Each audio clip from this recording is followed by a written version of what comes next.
रामगढ़ एक बहुत ही छोटा गांव था जिसमें बस एक ही दुकान थी और उस दुकान का दुकानदार सुखिया बहुत ही घमंडी था। उसे इस बात का घमंड था कि गांव वालों के पास कुछ भी खरीदने के लिए उसकी दुकान में आने के अलावा और कोई चारा नहीं था, इसलिए वह सबसे बुरा व्यवहार करता था। सुखिया जी, हम कब से यहाँ खड़े हैं, अब तो सामान दे दो। अरे देख नहीं रहे कितनी गर्मी है, ठीक से पंखा भी नहीं करने देते। जल्दी जल्दी बताओ क्या चाहिए। मुझे 1 किलो चावल देना। अरे सुनते हो, आकर खाना खा लो। हाँ हाँ अभी आया। सुखिया, ये तो बहुत गलत बात है। हम इतनी देर से यहाँ धूप में खड़े हैं और तुम हमें बिना सामान दिए दुकान बंद कर रहे हो। अरे तो मेरे लिए खड़े थे क्या? अपने लिए खड़े थे? सामान तुम्हें चाहिए या मुझे? अगर इतनी ही दिक्कत है तो जाओ और कहीं और से खरीद लो। अपने घमंड में चूर सुखिया दुकान बंद करके चला गया और गांव वाले चाहकर भी कुछ नहीं कर सकते सिवाय आपस में बात करने के। सुखिया की रोज रोज की यही कहानी थी। फिर एक दिन एक बूढ़े बाबा उसकी दुकान में आया और देखा सुखिया अपनी दुकान में सो रहा है। सुनो बेटा, बहुत जोर से भूख लगी है, कुछ खाने को मिलेगा। दिखाई नहीं देता मैं सो रहा हूँ। आ जाते हैं परेशान करने, जाओ बाद में आना। पर बेटा, भूख तो मुझे अभी लगी है, फिर बाद में आकर क्या करूँगा। ठीक है, बोलो क्या चाहिए। वो फल दे दो बेटा।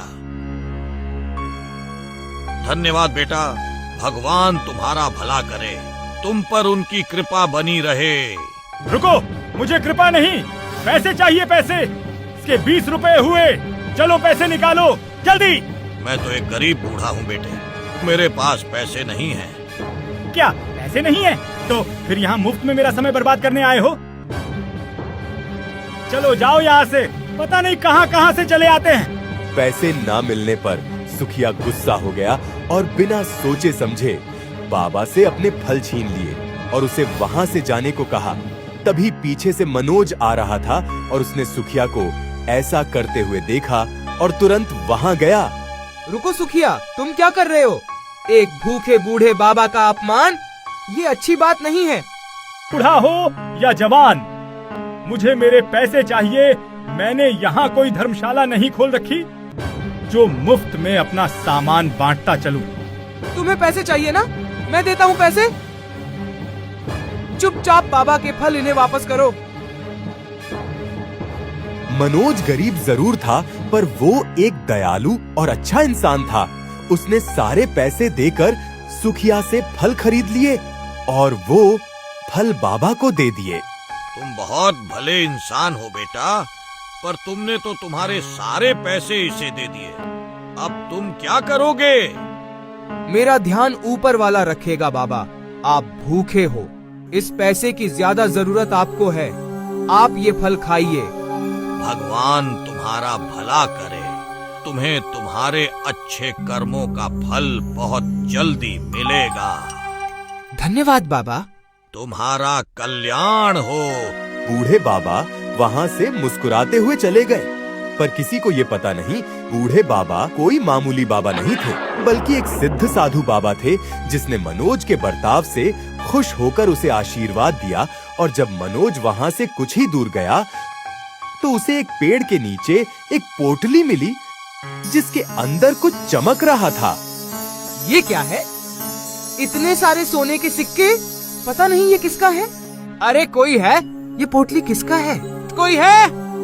मनोज ने इधर उधर बहुत खोजा पर उसे दूर दूर तक कोई नजर नहीं आया। मनोज समझ गया कि जैसा कि बाबा ने उसे कहा था, शायद यही उसके अच्छे कर्मों का फल है। लगता है ये बाबा का चमत्कार है। उन्होंने जाते जाते मुझसे कहा था कि मुझे मेरे अच्छे कर्मों का फल जल्दी ही मिलेगा।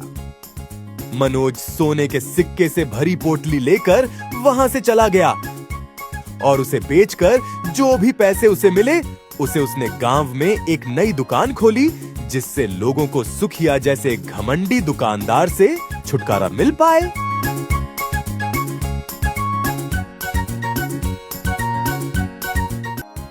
ये दुकान खोलकर तुमने बहुत अच्छा किया मनोज। कम से कम अब हमें सुखिया के घमंड का सामना नहीं करना पड़ेगा। पर इतने सारे पैसे तुम्हारे पास आए कैसे? सब ऊपर वाले की कृपा है। मनोज की दुकान खुलते ही लोगों ने सुखिया की दुकान में जाना बंद कर दिया, जिससे सुखिया, जो गांव का सबसे अमीर आदमी था, वो गरीब होने लगा। और जब उसे ये पता चला कि ये सब मनोज की दुकान के कारण हो रहा है, तब उसने मनोज की दुकान बंद करने की एक तरकीब सोची। इस मनोज के कारण मेरा ये हाल हुआ है, उसको तो मैं छोड़ूंगा नहीं। हो गई चोरी सुखिया। चोरी? तुम्हें कैसे पता? अब तुम्हारी दुकान तो चल नहीं रही, तो मनोज की दुकान बंद करवाने का सबसे अच्छा तरीका तो यही है कि उसकी दुकान का सारा सामान ही चोरी कर लो। क्यों, यही है ना तुम्हारी योजना? मुझे सब पता है, पर याद रखना, सबको अपने कर्मों का फल मिलता है, चाहे कर्म अच्छे हो या बुरे।